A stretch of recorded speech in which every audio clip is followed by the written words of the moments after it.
انی کنت من الظالمین، اور انہوں نے کیا بے شک کہ میں ہی ظلم کرنے والوں میں سے ہوں۔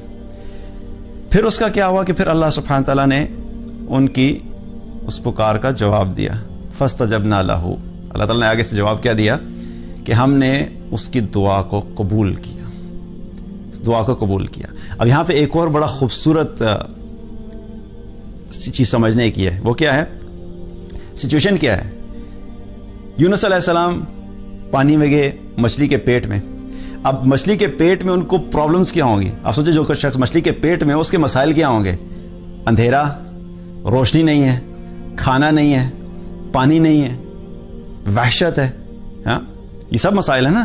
تو پھر دعا کیا ہونی چاہیے؟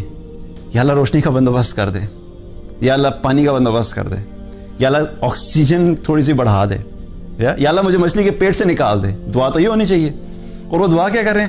لا الہ الا انت سبحانک انی کنت من الظالمین۔ اس دعا میں کہیں پہ بھی انہوں نے کسی ایک چیز کے بارے میں بھی نہیں کہا، سبحان اللہ۔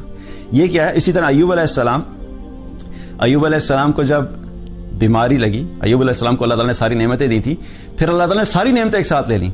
اولاد تھی، روایات میں آتا ہے کہ 15 بچے تھے، 15 کے 15 ایک ساتھ ہلاک ہو گئے۔ مال تھا بے حساب، اللہ نے سارا مال سے واپس لے لیا۔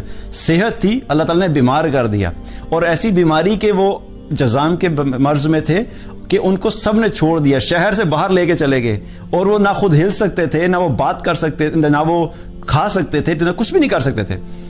اور اس حالت میں اب اتنی شدید کیفیت، تو وہ اللہ سبحانہ تعالیٰ کے سامنے کیا کہتے ہیں؟ انی مسنی الضر وانت ارحم الراحمین۔ سبحان اللہ، کہ اتنے بڑے مسائل، اور کیا کہہ رہے ہیں کہ اس کا ایک ترجمہ کیا آتا ہے کہ یا اللہ مجھے بیماری لگ گئی ہے، ایک ترجمہ یہ کیونکہ بیماری ان کے اوپر آ گئی، ان کو لگ گئی تھی، لیکن اس کا جو ایک ترجمہ وہ کیا ہے کہ یا اللہ مجھے تکلیف پہنچی ہے۔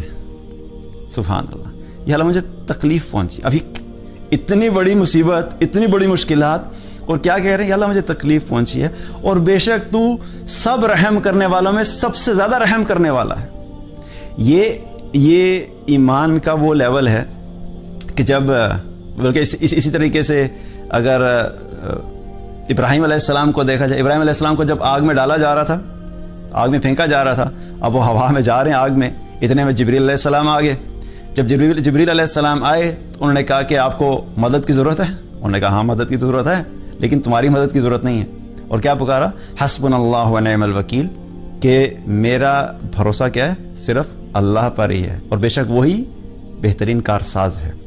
تو یہ ایمان کا وہ لیول ہے کہ ان تینوں سچویشن میں آپ دیکھیں کہ کسی نے بھی اسپیسیفک مصیبت کو نہیں کہا کہ یونس علیہ السلام یہ نہیں کہہ رہے کہ مچھلی کے پیٹ سے نکال دے، ایوب علیہ السلام یہ نہیں کہہ رہے کہ مجھے مال واپس دے دیں، مجھے ویسے ہی صحت یاب کر دیں، مجھے سب کچھ ویسے ہی کر دیں، اور ابراہیم علیہ السلام بھی یہ نہیں کہہ رہے کہ اللہ آگ کو بجھا دیں۔ اسی طریقے سے رسول اللہ صلی اللہ علیہ وسلم جب ہجرت کر رہے تھے، تو ہجرت کرتے ہوئے جب وہ مدینہ کے قریب پہنچ رہے تھے کہ اتنے میں کیا ہوا کہ سراقہ بن مالک پیچھے کرتے کرتے ان کے قریب پہنچ گیا، ابو بکر رضی اللہ عنہ رونا شروع ہو گئے، ان کی آنکھوں سے آنسو جاری ہو گئے۔ تو آپ صلی اللہ علیہ وسلم نے فرمایا کہ ابو بکر رو کیوں رہا؟ انہوں نے کہا یا رسول اللہ مجھے یہ فکر ہے کہ یہ کہیں آپ کو نقصان نہ پہنچا دے، مجھے اپنی فکر نہیں ہے، مجھے یہ فکر ہے کہ آپ کو بھی نقصان نہ پہنچا دے۔ تو رسول اللہ صلی اللہ علیہ وسلم نے دعا کی، وہاں پہ کیا دعا کی؟ اللہم اکفیناہم بما شئت، یا اللہ تو ہمارے لیے کافی ہو جا جیسے تو چاہتا ہے۔ اب کیا ہے کہ دعا کیا ہونی چاہیے تھی؟ دعا یہ بھی تو ہو سکتی تھی ہماری سچویشن ہو تو ہم کیا دعا کریں؟ یا اللہ اس کے گھوڑے کو گرا دے، ہم یہی دعا سوچیں گے نا، یا اللہ گھوڑے کی سپیڈ کو سلو کر دے، ہمارے گھوڑے کی سپیڈ کو تیز کر دے۔ پاسبل سولوشنز کیا ذہن میں آتے ہیں، رائٹ؟ یا اللہ کوئی دیوار بیچ میں کھڑی ہو جائے، یا اللہ ہمارے گھوڑے اڑنا شروع ہو جائے، اس کا گھوڑا چل رہا ہو، ہم اپنے ذہن کے حساب سے سوچتے ہیں۔ لیکن یہ وہ تعلق ہے جو انبیاء علیہ السلام، اور پھر جب ایمان والوں کا بھی ایک لیول ہے، وہ کیا ہے کہ وہ اس سٹیج پہ ہوتے ہیں کہ پھر اللہ کے سامنے اپنی اسپیسیفک چھوٹی چھوٹی مشکلات کی دعا نہیں کرتے، وہ اللہ پہ ایسا کامل توکل ہوتا ہے کہ پھر اپنی ساری زندگی کے معاملات کو اللہ پہ چھوڑ دیتے ہیں۔ یہ ہوتا ہے نا کہ کسی کے ساتھ آپ کی محبت، عقیدت کا اتنا گہرا تعلق ہوتا ہے کہ آپ اس کے سامنے اپنی حاجت کو بیان کرتے ہوئے بھی شرم آتی ہے آپ کو، ہوتا ہے نا ایسا کہ میں اگر اپنی زبان سے کہوں گا کہ انڈائریکٹلی بھی اگر میں کہوں گا کہ اچھا ہمارے گھر میں تھوڑے سا کھانے کا مسئلہ ہے، آپ نے مانگا نہیں لیکن آپ کہتے ہیں کسی کے سامنے جا کے آپ کہتے ہیں کہ میں یہ کہوں گا کہ کھانے کا تھوڑا مسئلہ ہے، تو انڈائریکٹلی بھی جو ہے پتہ لگ جائے گا، تو اچھا نہیں لگتا کہ وہ مجھے پیسے دے دے کہ وہ یہ نہ سمجھے کہ میں نے اس سے پیسے مانگے ہیں، رائٹ؟